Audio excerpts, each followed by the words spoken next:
এখানে দেখো আমার একটা কত সুন্দর ফুল ফুটেছে, গোলাপ। তো গোলাপ গাছের ফুল ফোটার পরে আমরা কোথা থেকে ফুলটাকে কাটবো আর কিভাবে করব, দেখো এরকম ফুলটা ফুটে গেছে। আমি হয়তো এই ফুলটাকে আর একদিন রাখবো অথবা দুদিন রাখবো, হয়তো কালকেও কাটতে পারি বা পরশু কেটে নেব।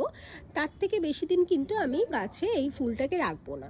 আমি এর আগেও হয়তো ভিডিওতে তোমাদেরকে বলেছি যে গাছে তোমরা যতদিন ফুল রাখবে তত কিন্তু গাছের এনার্জি সেই ফুলকে সুন্দর করে ফুটিয়ে রাখার জন্য লাগে, প্রয়োজন হয়। তার ফলে কি হয়, বাকি যে ফুলগুলো আছে সেগুলো তাড়াতাড়ি বৃদ্ধি পায় না বা নতুন ডাল আসতেও অনেক বেশি সময় লাগে। তাই জন্য এই ফুলটাকে কিন্তু আমি আর একদিন কি দুদিন রেখেই আমি তুলে ফেলবো।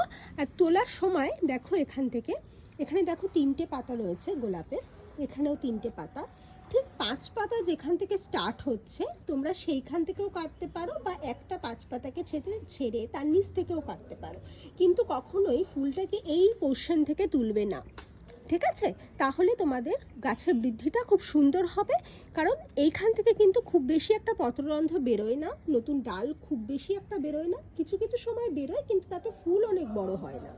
তো তার জন্য তোমরা কিন্তু অবশ্যই যেখান থেকে 5 পাতা শুরু হচ্ছে সেখান থেকে কাটবে, কেটে অবশ্যই 5 পাতাটাকে, প্রথম পাতাটাকে তোমরা ফেলে দেবে।